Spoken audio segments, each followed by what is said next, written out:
For what purpose does the gentleman seek? I just wanted to reiterate, Mr. Chairman, your point to me that rather than speculate what Mr. Benjamin and Mr. Kennedy and others may think or may have said, we'll have the opportunity. Will the gentleman we look forward to it. Actually, all time has expired.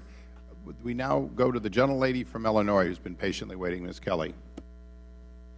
Thank you, Mr. Chairman, and I, too, would like to thank you for your service and thank you for your patience and endurance sitting here almost 3 hours, and my condolences to the family.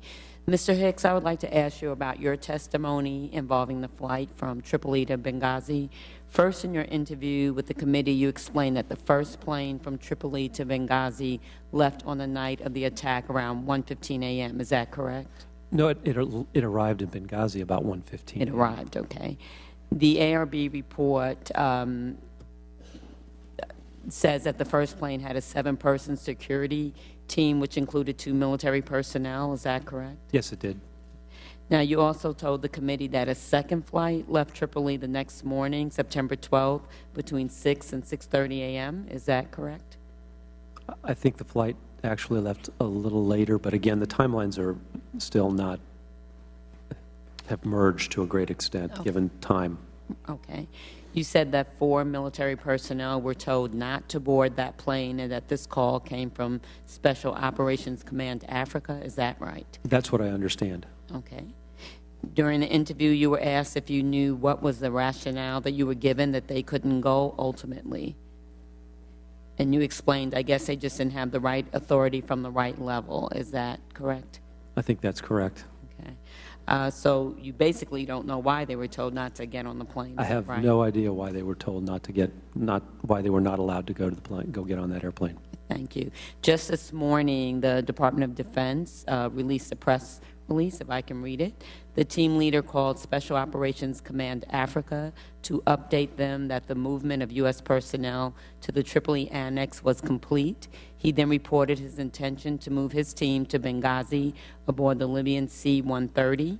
As the mission in Benghazi at that point had shifted to evacuation, the Special Operations Command Africa Operations Center directed him to continue providing support to the embassy in Tripoli.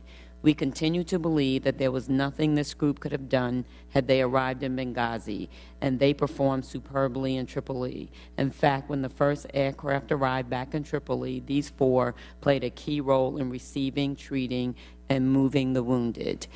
I'd like to yield the rest of my time to Mr. Conley. I thank my colleague. Does the gentlelady want that in the record? Yes, please. Without objection, it will be placed in the record. Mr. Hicks, you quoted, you said rather emphatically that the video had no material impact in Libya. That's correct. And you talked several times about conversations, phone conversations with the Prime Minister, who referred to it as a terrorist act, not as a protest. Is that correct? That's President. Oh, the President. But we don't want to leave a misimpression here. I mean, the Libyan government is somewhat incoherent at this time. I mean, it's hardly correct. a unified government. That's correct. And for example, you were busy on the day, but on September 12th, the New York Times published a story quoting Libya's Deputy Interior Minister, Wanis al-Sharif, who said that his initial instinct was to avoid flaming the situation by risking a confrontation with people angry about the video in Libya. He said he also criticized the Americans at the mission for failing to heed what he said was the Libyan government's advice to pull its personnel or beef up its security, especially in light of recent violence in the city and the likelihood that the video would provoke protests. That same article interviewed people engaged in the assault in Benghazi who cited, according to the New York Times, the 14-minute video, that this was due to their anger. Now, my only point is, the Libyan government didn't speak with just one voice.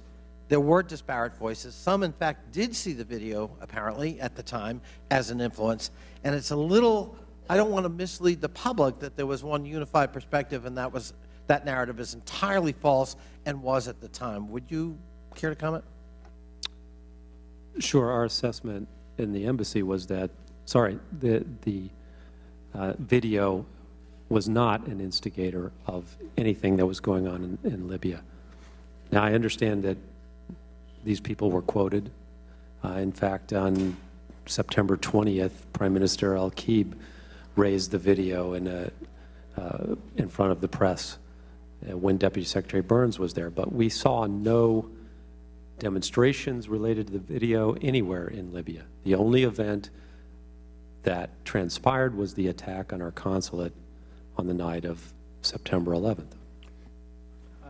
Thank you very much. I thank my colleague. Mr. Chairman, if there's no objection, I'd like to enter into the record the full New York Times article dated September 12th, Libya attack brings challenge for U.S. I certainly think under the circumstances it would be appropriate to put in the record something that says that we were stupid to still have a consulate in Benghazi, that it was an unreasonable risk and it should have been closed down in light of the danger, and, in fact, they may have been a video reaction. I think that's a good balance. I thank the Chairman for that unanimous consent comment.